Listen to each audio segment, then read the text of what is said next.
Which Stranger Things actor has the best career outside of Stranger Things? It's a good question.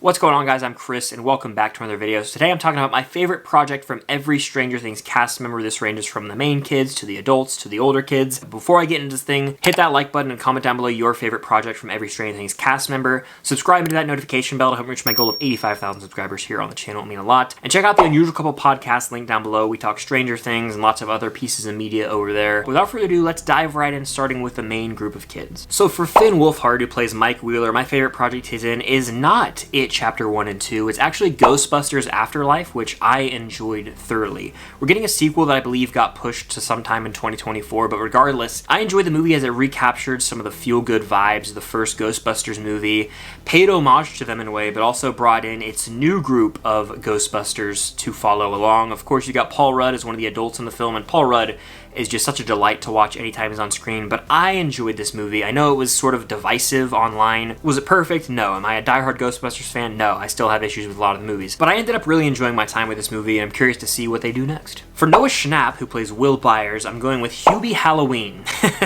This is an Adam Sandler Netflix original movie that is Halloween themed, and I watched it once in 2020 when it came out. And I didn't hate my time. What I will credit this movie for is its ability to create an atmosphere of Halloween and autumn. Like, it just feels very fall when you watch this. It'll get you excited to put up some Halloween decorations, throw in some spooky season movies. Is it a great movie? Far from it. You know, the humor didn't always hit for me, and it can get really stupid, and Adam Sandler humor can get ridiculous at times, and that was the case here, but Noah Schnapp does play a very small role in the movie, so I have to credit him there. If I'm being completely honest, I haven't really seen many other projects he's in, so this is like the only answer that I could give, but I have seen it, and Hubie Halloween, check it out if you haven't. If you're a fan of Adam Sandler, you'll probably get a kick out of it. Next, we've got Gaten Matarazzo, who plays Dustin Henderson in Stranger Things. My favorite project starring him is technically Honor Society, which is a movie that hit Paramount Plus. It's got a crazy reveal at one point in the film, and the actress who plays Betty Brant in the MCU Spider-Man films is like the main character of the movie, but her and Gaten are like the main leads of the film, and there's a pretty crazy reveal that got me fairly decent, even though I was told there was a reveal and then I was on the lookout for it, so I saw it coming. If I knew nothing going in, I probably would have been more surprised. Regardless, the movie's fine. It's like this high school drama film, essentially, that takes a turn, like I mentioned, but it's nothing special. I was entertained enough. That twist got me decently. Aside from this, Gaten is a wonderful singer, especially in Sweeney Todd. I can't stop listening to his one track. He's got beautiful vocals, and I hope this man continues to sing, because he's got a bright future ahead of him on Broadway. Next, we got Millie Bobby Brown, and honestly, I haven't seen enough of her work outside of Stranger Things. I feel like the consensus answer is Enola Holmes 1 and 2, but I've never seen those movies, so I can't say them. What I have seen from her is Godzilla, King of Monsters, and Godzilla vs. Kong. Both movies are bad, so I don't feel right saying that. So instead, I'm just going to take this time to say I need to watch Enola Holmes 1 and 2. They star Henry Cavill and Millie Bobby Brown, and they look like fun movies. I heard nothing but good things. I like Sherlock Holmes stories, and I'm sure this would be right up my alley. Both movies are on my watch list. I'll check them out eventually, but I can't in good conscience say, oh, it's Godzilla, King of the Monsters, because it's just a bad movie. And for Caleb McLaughlin, I haven't seen really any of his work outside of Stranger Things, actually. He is starring in this movie called The Book of Clarence with Lakeith Stanfield that comes out either next year or later this year. I'd love for him to get bigger roles because he's a fantastic actor. He really shined in season 4 especially, but I haven't seen any of his work outside, so I don't have an answer for him. And lastly, for the main kids, we've got Sadie Sink, who we know and love as Max. She is incredible in All Too Well, which is like Taylor Swift's music video short film for All Too Well, Taylor's version. I mean, really amazing performance there. Her and Dylan O'Brien both star in it. She brings the song to life, playing a young Taylor Swift in it, and that is some of her best work I've seen as an actress. The way she's able to convey all these emotions alongside the lyrics without even opening her mouth and speaking shows how great of an actor she really is. And if you haven't checked this out, it's 10 minutes on YouTube.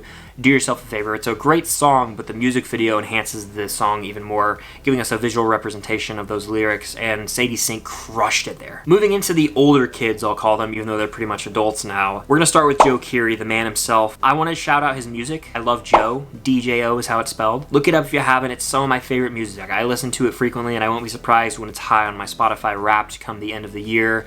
He's such a talented musician. It's unlike anything I've heard in a good way, and he's got some really catchy tunes. In terms of movies, though, I'll shout out Spree. I actually have a video I'll put right here where I reacted to Spree with my girlfriend. We watched it for the first time. That was about a year ago now, which is insane how time flies. But Spree is a wild movie. A lot of it's like found footage in a way where we're watching it through phone cameras, live streams, or like cameras in a car. Joe Keery plays essentially an Uber driver, but it's called Spree. It gets pretty dark. It's a dark movie, to say the least, involving some killings. That's all I'm going to say. Joe Keery goes crazy at times, worth the watch. Next we got Charlie Heaton, who I haven't seen a ton of his work outside of Stranger Things, but I have seen New Mutants, and I guess that has to be my answer by default. New Mutants is one of, if not the worst, X-Men films. I literally forget it exists. It came out like August 2020, right in the middle of the pandemic. The movie's a stinker. It got delayed dozens of times. It's not worth watching, but by default, it's my answer here. And then for Natalia Dyer, who plays Nancy Wheeler in Stranger Things, my answer is Hannah Montana the movie. Same boat, where I haven't really seen much of her work outside of Stranger Things. She hasn't done that much. She's actually starring in a horror movie this month called All Fun and Games. I'm sure that could take the top spot here. She has a really brief appearance in Hannah Montana the movie, so I have to say that by default, but that movie's still decent enough and it has some bangers. The Climb hits. For Maya Hawke, who plays Robin, my answer is easy. Once Upon a Time in Hollywood, my favorite Quentin Tarantino film. I got the poster on my wall right there. This movie is the ultimate hangout movie with cool movie stars, just a day in the life type thing pretty much, and then it gets back crazy in the third act where it goes full on Tarantino with the violence. I quote this movie all the time with my buddies. It's got such a chill vibe to it. Had to be my favorite Maya Hawke film. For Joseph Quinn, who plays Eddie Munson, God rest his soul, my answer is Game of Thrones. He's like in 1 or 2 episodes of this show in a very minor role. But Game of Thrones is one of the best shows ever made. Obviously, Season 8 dropped the ball, and we don't talk about that. Maybe over time I can warm up to that ending more. But the world of Game of Thrones was so immersive, and for 7 straight seasons, it was some of the highest quality TV I've ever consumed. It easily had to be my answer for Joseph Quinn. And then for Dacre Montgomery, who plays Billy in the show, my answer is Power Rangers. I was dragged to see this movie with my friend back in 2017.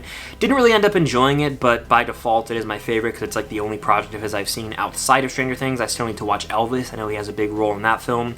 Power Rangers was fine, really forgettable. I barely remember a lot of it. Something that did stand out to me was the Krispy Kreme donut product placement in the movie, and the fact that Bryan Cranston plays a character. Other than that, movie wasn't all that to me. Now we're moving into the adults of Stranger Things, starting with David Harbour, the man himself, Chief Jim Hopper. My answer to this question is going to be Violent Night. This is a new movie I see myself watching every Christmas season. You've got David Harbour playing Santa Claus. He's kicking ass with an axe. I mean, what's not to love? They give him a Viking backstory. It gets crazy. I also don't mind watching Santa shotgun beers in the back of his sleigh. Something I could get a kick out of for the foreseeable future. Then you've got Winona Ryder, who plays Joyce Byers. I haven't seen some of her most iconic work, like Heathers or Edward Scissorhands. I have seen Beetlejuice, and that's going to be my answer here. I never loved Beetlejuice. I watched it for the first time a year or 2 ago, and I'm not crazy about Tim Burton as a director, but it's still, I can respect this film as a classic. Michael Keaton commits. Winona Ryder has a really big role in the film.